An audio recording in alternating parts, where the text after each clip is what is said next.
So guys, this is your, so for BA Honors Economics students, this is your paper which was conducted last year. Maximum number of marks was 90 and you had 7 questions out of which you had to attempt 5 questions. Okay?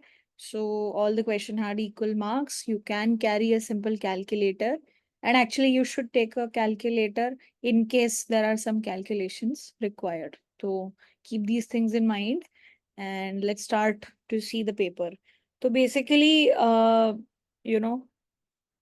question 1, so the scanning for this has been done in a weird manner. So दोनों pages एक साथ scan किए हुए हैं यहाँ पे. I have collected them separately, but just to show you that in total there were, so this is page number 12 and then 13 and then 14 and then 15, 16 and then this was 17 and then 18 and then this one was 19. So basically you had in total 7 questions. So 7 questions the aapke and 7 questions mein se you had to attempt 5 problems. ठीक है? Chalo, let's start one by one. I have separated just the part which is relevant for you, not the Hindi section. So एक एक करके उसको start करते हैं. ठीक है? I hope you also have covered a bit of content so you'll be able to answer things. Chalo, let's start. So the first problem is like this. So there's a country which has a current account deficit of 60 billion and capital account surplus of 40 billions. So what is the net change in its official reserve assets? So what do you think should be done here? So current It's minus 20 billion because current account deficit is 60 and capital account is 40. So 40 minus 60 because surplus minus the deficit, like we would get an minus 20 billion. Okay. So what is it that we are trying to what inequality or what equation are we trying to think of while we are doing this? Now it's the current account balance plus the capital account balance is equal to 0. Right? So current account balance plus capital and financial account, uh, whatever that balance is, all of that should sum to 0. ठीक है? तो मुझे current account deficit दिया हुआ है, that is 60 billion because it's a deficit, so it is minus 60, right? And then current account surplus, then what does that mean? So there's a surplus, the extra amount of money coming into my country, so that is positive 40. So अगर मैं इस equation में उसको use करूं, so the current account balance plus capital account balance plus whatever is my change. So this is your current, this is your capital and financial account. इसी में ही आपके change in reserves भी included होते हैं.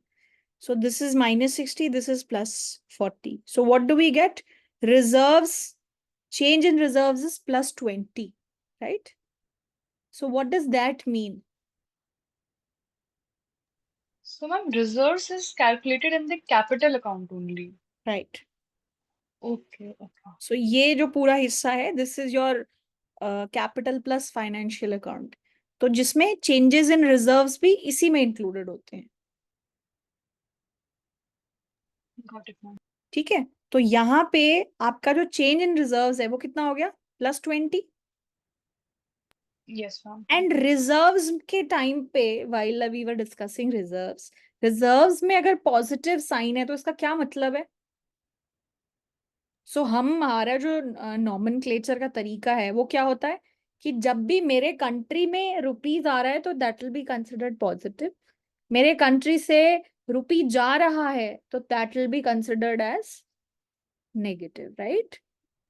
Yes, ma'am. तो यहाँ पे अगर रिजर्व्स पॉजिटिव है तो इसका मतलब क्या आ रहा है यहाँ पे? The cash flow is within the country. Like, So it is like rupees is coming into my country. It is like that. yes, ma'am. So if rupees is coming in my country and my reserves are so if rupees is coming, that means the foreign currency is going down. So rupee Yes, ma'am. coming into my country is exactly like foreign currency going out of my country.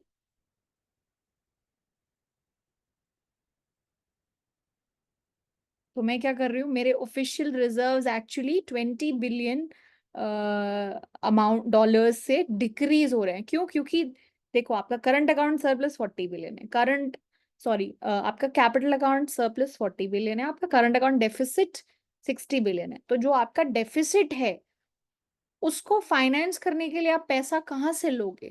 जो RBI के पास reserve पड़े हैं उसी में से तो 20 billion use करके उस चीज को आप फुलफिल करोगे ना,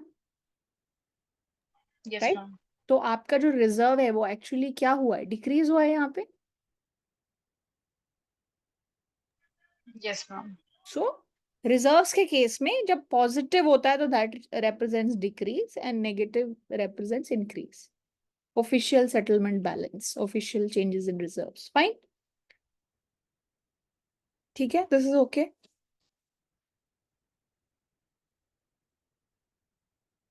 shell we move on? Yes ma'am.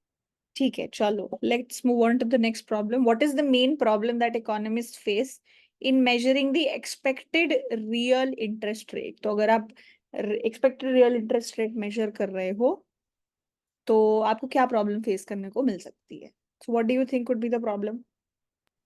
Ma'am, we are not aware of the expected inflation which would be there in the economy, so right. that's a major so problem. Basically मेरे को क्या problem हो सकती है यहाँ पे, मुझे पता है कि मेरा एक्सपेक्टेड रियल इंटरेस्ट रेट जो है वो क्या है, नॉमिनल इंटरेस्ट रेट माइनस माई एक्सपेक्टेड इन्फ्लेशन। सो मुझे प्रॉब्लम कहाँ पे आएगी इस चीज को मेजर करने के लिए? मुझे नॉमिनल इंटरेस्ट रेट पता होगा, बट ये एक्सपेक्टेड इन्फ्लेशन क्या होगी, इसको हम लोग किस तरीके से प्रेडिक्ट करें? How do we understand the expectation of people regarding what they think is going to be the inflation? तो मुझे प्रॉब्लम होगी इस पार्ट को प्रिडिक्ट करने में, जिसकी वजह से मैं ये जो पार्ट है ये प्रिडिक्ट नहीं कर पाऊंगी। ठीक है?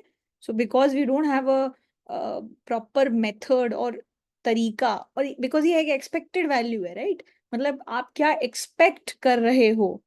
तो कई बार लोग जो एक्सपेक्ट करते हैं वो भी हो जाता है, कभी उनकी एक्सपेक्टेशन फुलफिल नहीं होती हैं, एक्चुअली में कुछ और चीजें हो रही होती हैं। So because I have no clear method of coming up with this number, so I will not be able to come up with this number. ठीक है? This is the problem. Fine? Yes, ma'am. ठीक है, चलो, very nice. Fine, let's move on to the next problem. Guys, किसी को किसी भी point पे अगर problem लगे तो please unmute yourself and you can speak up regarding that. Okay, चलो, let's move on to the next part. What is meant by open market operation and how does the central bank uses open market operation to control the money supply in the economy? So open market operations क्या होते हैं and central bank इन चीजों को किस तरीके से use करता है मनी सप्लाई कंट्रोल करने के लिए? तो ओपन मार्केट ऑपरेशंस क्या होते हैं? Ma'am, basically, open market operations is the buying and the selling of bonds uh, by the central bank. Uh, perfect, exactly that is what it is. So open market operation क्या होता है? आप government securities, bonds, treasury bonds, अलग अलग तरीके के instruments होते हैं। तो सरकार क्या करती, सॉरी, सेंट्रल बैंक क्या करता है, उन चीजों को या तो खरीदता है या तो सेल आउट करता है। और ये वो चीजें क्यों कर रहा होता है? ताकि इससे वो money supply in the economy को कंट्रोल कर सके। ठीक है? तो open market operation is nothing but buying and selling of government securities in the open market by the central bank. Open market मतलब ऐसे नहीं कि खुले में, मतलब जो भी so there are people who would like to buy those securities, there are people who would like to sell those securities. तो जहां पे भी ये सारी चीजें पॉसिबल होती है वहां पे अगर आप बाइंग एंड सेलिंग कर रहे हो, if it is done by the central bank, that is called open market operations. ठीक है? तो अब इस चीज को आप कैसे यूज करोगे मनी सप्लाई को चेंज करने के लिए? तो सपोज आपको मनी सप्लाई इंक्रीज करनी है तो आप क्या करोगे? मुझे मनी सप्लाई, इकोनॉमी में मुझे पैसा बढ़ाना है तो मैं क्या करूंगी? so, ma'am, if we want to increase the money supply, then we will buy those bonds. Hmm. When we'll buy bonds, then there will be money will be distributed in the economy, like it will go in the economy. So in that ways, there will be an increase in the money supply, and the perfect, vice versa would happen in when we are selling bonds. Very nice. So basically अब जो central bank है उसने पहले भी ये काम किया होगा, तो जिन लोगों के पास ऑलरेडी वो बॉन्ड्स हैं तो सर अगर सेंट्रल बैंक बोले कि मैं खरीद रही हूँ बॉन्ड्स, तो मैं bond bond is nothing but a piece of paper जिसमें लिखा होता है कि हाँ भाई आपको 5 साल के बाद इतना इतना पैसा हम लोग दे देंगे। तो वो पत्र, वो जो कागज का टुकड़ा है, वो जिसके पास भी होता है, वो मेच्योरिटी डेट अगर आ गई है तो वो जाके सरकार से, सेंट्रल बैंक से क्लेम कर सकता है कि भाई आप मुझे पैसे रिटर्न दे दो, because that is the document, that is what is written on the document. तो if the central bank goes to people and ask कि हाँ I am buying bond, so sell me that piece of paper, in return I will give you money, जो भी उस security की worth है। तो आपने बॉन्ड लिया और वो जो पैसा है वो लोगों को दे दिया, so you are giving money to the people in exchange of the security. So आप इकोनॉमी में जो मनी है वो इंक्रीज कर रहे हो, that is how you are increasing the money supply. Reverse है इसका, कि अगर आप मनी सप्लाई आपको कम करनी है, ठीक है, तो आप क्या बोलोगे कि आई एम सेलिंग बॉन्ड्स, मैं बहुत सारे ये नए नए पत्र हैं, नए नए लेटर्स हैं जो मैं सेल आउट कर रही हूँ। सो आप लोगों को वो बॉन्ड्स दे दोगे, बदले में लोग आपको पैसा देंगे। तो वो जो पैसा है वो ऑलरेडी इकोनॉमी में सर्कुलेट हो रहा था, वही पैसा है जो लोग आपको दे रहे हैं। सो आप क्या कर रहे हो, जो इकोनॉमी में ऑलरेडी अवेलेबल मनी है, you are pumping it out of the system, keeping it with yourself. So that is how you will be decreasing your money supply, ठीक है। So if you are buying bonds, then you're increasing your money supply. If you are selling bonds, in return people are giving you money, so that means you're decreasing the money supply, ठीक है। This is what you have to write, ठीक है जी। Yes, ma'am. Perfect, all right. Okay, so now moving on to the C part of this question. वो क्या बोल रहा है? Within the classical model, explain the effect of a decrease in marginal income tax rate on output, employment, and price level with a suitable diagram. तो हमें classical setup, classical economy related जो भी हमने डिस्कशन किया है, उसको ध्यान में रखते हुए, अगर आपका मार्जिनल इनकम टैक्स रेट जो है डिक्रीज होता है, मतलब मान लो आपसे 20% ऑफ योर इनकम जो है पहले टैक्स लिया जा रहा था, कि आपका टैक्स रेट है 20%, तो अगर आप 100 रुपए कमाओगे तो 20% सरकार को जाएगा। अब वो मार्जिनल टैक्स रेट जो है वो डिक्रीज हो गया, now let's say you are just taking 10%। So what is going to be the impact of that on output, employment, and price level? You have to show that using a diagram. So can you tell me how should we approach this? क्या करना चाहिए? तो पहली बात तो classical system में output, employment, ये सब कब बदलता है? जब क्या चीजें चेंज हो? Supply side factors. Supply side factors में क्या क्या चीजें हो सकती हैं? जैसे क्या मार्जिनल इनकम टैक्स रेट उस चीज का हिस्सा होगा? तो हमें पता है कि एम्प्लॉयमेंट किस हिसाब से डिसाइड होता है। लेबर मार्केट में there is a labour demand by firms and there is a labour supply by people, right. तो वो लेबर डिमांड और लेबर सप्लाई जहां पे इंटरसेक्ट करते हैं, वहां से हमें पता चलता है कि एम्प्लॉयमेंट क्या होगा। और फिर वो लेवल ऑफ एम्प्लॉयमेंट का यूज करके जब हम देखते हैं कि प्रोडक्शन फंक्शन में पुट करते हैं, तब हमें पता चलता है कि ठीक है, इतना आउटपुट प्रोड्यूस हो रहा है इकोनॉमी में, और वो फिर एक फिक्स्ड अमाउंट ऑफ आउटपुट हमारे पास अवेलेबल हो जाता है, जो कि हमारा सप्लाई का होता है। Are we fine with that much? Yes. Right. तो अब मान लो, अब इस चीज को ना आप बहुत ही क्लियरली यहां से समझ सकते हो, जैसे कि अगर आपकी जो लेबर सप्लाई है, लेबर सप्लाई वो किस चीज पे डिपेंड करती है? What is your labour supply dependent on? What is it a function of? It is a function of one, so labor supply, so it's a function of 1 minus t, your real wage w by p, right? So मेरा जो labour supply है वो इस चीज पे depend करेगा। It's a function of the real wage that you are going to give people, and real wage be in terms of what you actually get in your hand, right? Yes or no? Yes, ma'am. We studied this. तो अगर इन्होंने कहा है कि अगर आपका tax rate कम हो रहा है तो एक तरीके से at the given level of wage rate अगर W/P फिक्स कर दी जाए और अगर ये टी अमाउंट जो है ये कम हो रहा है तो हमारी जो लेबर सप्लाई है is that going to increase और decrease? That should increase, right? Can you repeat what did you say?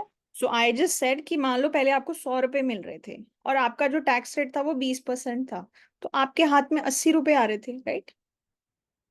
अब टैक्स रेट Yes, हमने ma'am. 10% कर दिया, ठीक है? तो अब एक्चुअली 100 रुपए ही है आपकी इनकम, W/P उतना ही है। तो आपकी अब आपको जो है 90 रुपीज इन हैंड आएंगे। तो आपके हाथ में जो रियल वेज आ रही है वो 90 यूनिट्स वर्थ है।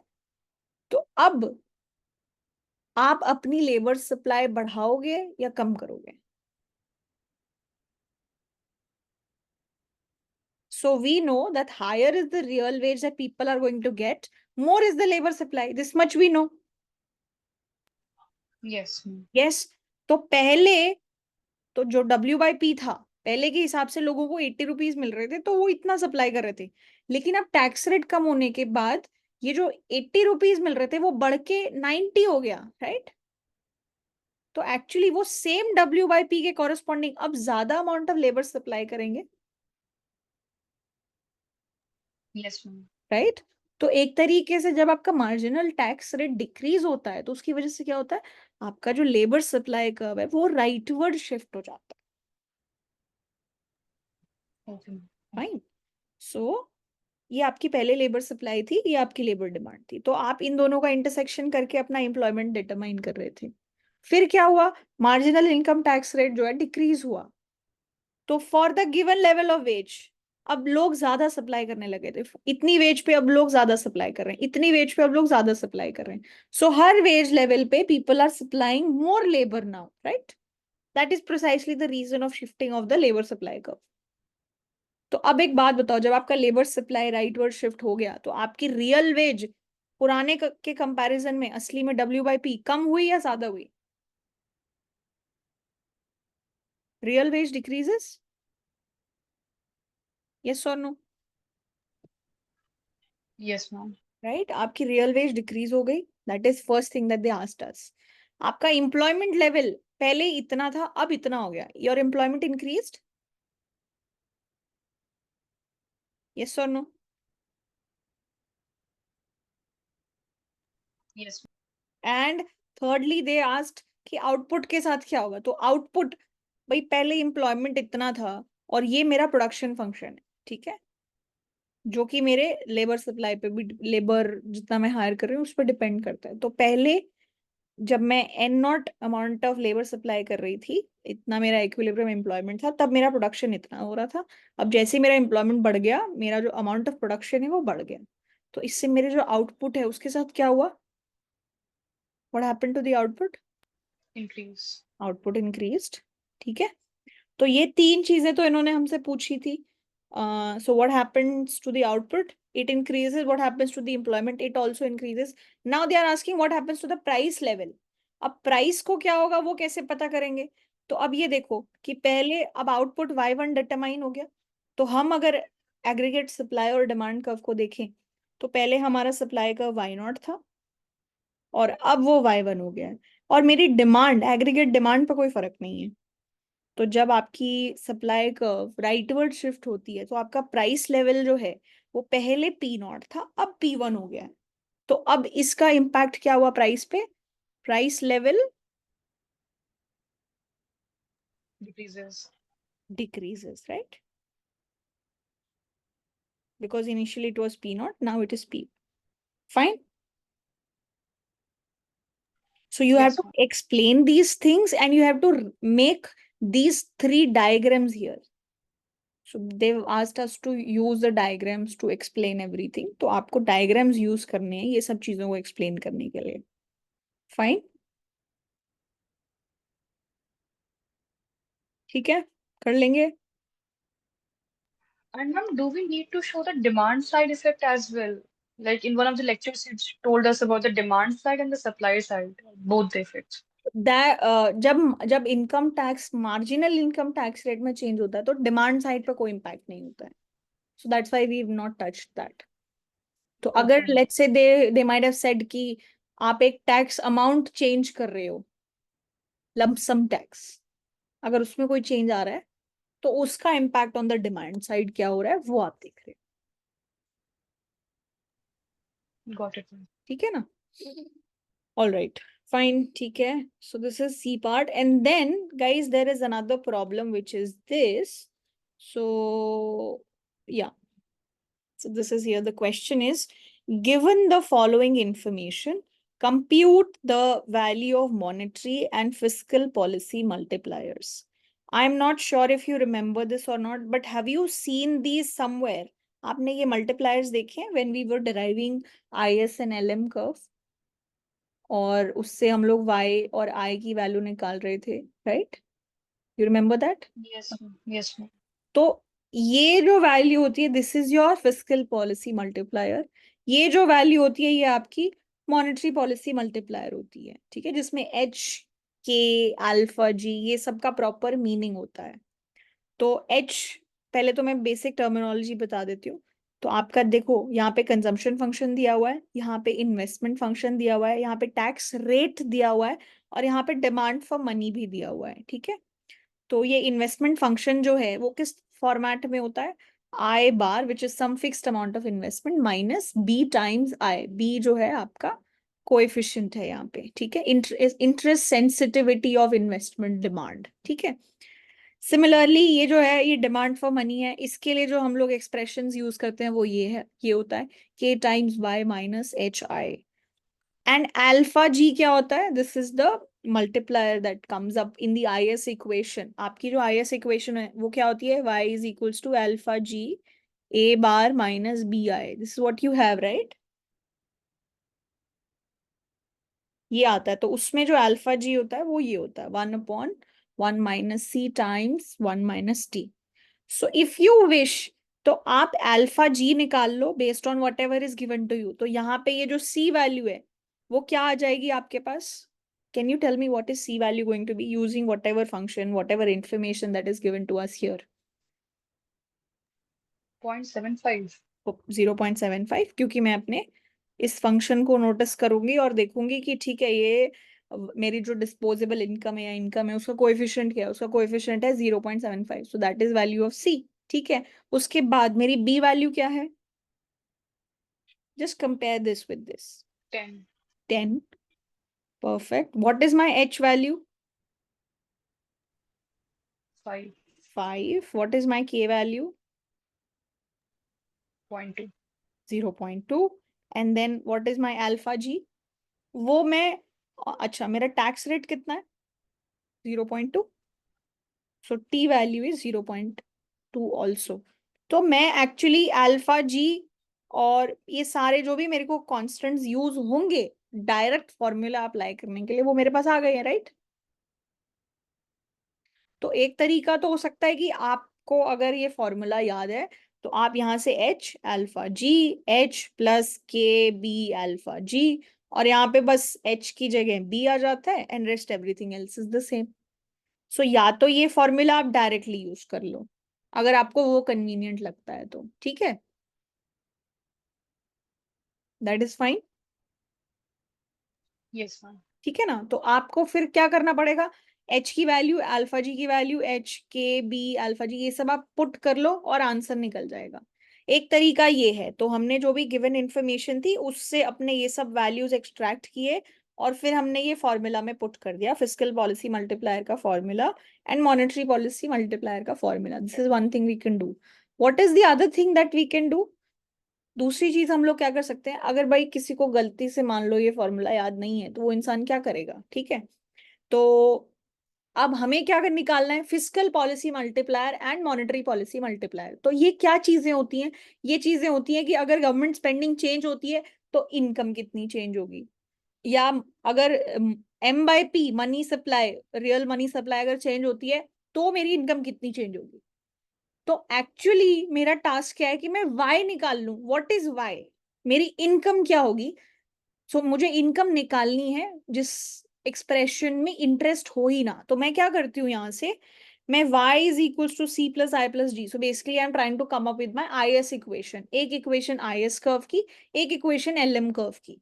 तो मैं यहाँ पे क्या करती हूँ, y is equals to c plus I plus G. अब इन्होंने g तो दिया नहीं है, राइट? ऑब्वियसली g दे देंगे तो फिर वो डेल्टा g कैसे करेंगे, राइट? तो हमने क्या किया, ये मेरी कंजम्पशन फंक्शन हो गई. कंजम्पशन फंक्शन में ये जो वाई डी था, वाई डिस्पोजेबल इनकम था, इसके साथ हमने क्या किया, disposable income is nothing but why minus whatever taxes that you are paying to the government plus whatever subsidies that you are getting. In this case there is no subsidy that you are getting. तो actually ये क्या हो जाएगा, 100 0.75 y minus T times y plus मेरा investment part and then my government spending part. So I simplify it and then I come up with this particular expression. तो मेरी एक equation ये आ जाती है through the IS goods market equilibrium से, ठीक है. And second equation that I get is money demand should be equal to money supply. That's going to give me the LM curve equation. तो ये जो मेरी मनी डिमांड है, ये मेरी मनी सप्लाई के बराबर होनी चाहिए, राइट? तो हम क्या देखते हैं कि अब मेरे पास दो इक्वेशन है y और i में, और मेरा टास्क है मुझे y निकालना है, ठीक है ना. तो मैं क्या करती हूँ, इस इक्वेशन को 2 से मल्टीप्लाई करके क्या हो गया मेरा, यहाँ पे ये 10i हो गया, यहाँ पे भी. तो और मैंने क्या किया, फिर इस इक्वेशन को और इस इक्वेशन को ऐड कर लिया. So when I add these two equation I get this. So this is what is 2 by 5? 2 by 5 is 0.4 and then 0.4. So ये 0.8 y and then this is what you get. तो हमने ना y की equation निकाल ली, y in terms of g and m by p and everything, ठीक है. तो मेरे पास y का एक्सप्रेशन ये आ गया, और मेरा टास्क क्या था, फिस्कल पॉलिसी मल्टीप्लायर निकालना और मॉनेटरी पॉलिसी मल्टीप्लायर निकालना. फिस्कल पॉलिसी मल्टीप्लायर क्या होता है भाई, मेरा गवर्नमेंट स्पेंडिंग अगर चेंज हो रहा है तो चेंज इन वाई कितना होगा. तो जो भी इसका कोएफिशिएंट है वही तो मुझे बताएगा ना, कि जब आप गवर्नमेंट स्पेंडिंग चेंज करोगे तो then you will keep everything as constant. So your change in Y divided by change in G is going to be 5/4. तो ये मेरा 5/4 आ गया. And your change in y, when you change m by p, that is going to be 5/2. So that becomes your monetary policy multiplier. So in case you don't remember this, अब एक तरीका तो याद ही कर लो, ठीक है. अगर गलती से याद नहीं है तो you can find the expression of y and then whatever is the coefficient of g, that becomes your fiscal policy multiplier. Whatever is the coefficient of m by p, that becomes your monetary policy multiplier. ठीक है, ये वाली चीज clear हो गई? Yes, ma'am. ठीक है. तो या तो फॉर्मूला याद है तो फॉर्मूला डायरेक्ट अप्लाई कर दो, नहीं याद है तो you can also follow these steps. Fine. And ma'am, from exam point of view, is it necessary to learn the proof of this uh, thing, a formula HR for G numbers? They might, it's not actually a proof. ये तो मतलब हम बस दो equation solve कर रहे हैं, right? तो दे माइट आस्क यू कि okay please derive the fiscal policy multiplier and monetary policy multiplier. So then जो हमने यहाँ पे नंबर्स के साथ किया है वो आप बिल्कुल अननोन के टर्म्स में करोगे और फिर आपका आंसर यही आएगा जो यहाँ पे ये चीजें हैं. I would say they can ask you this. Okay. तो यू कैन डू दैट, ठीक है. चलो, this is fine. So this was your first question. This finishes off your first question. Fine. Any doubts on this? All good. Let's move on to the next question.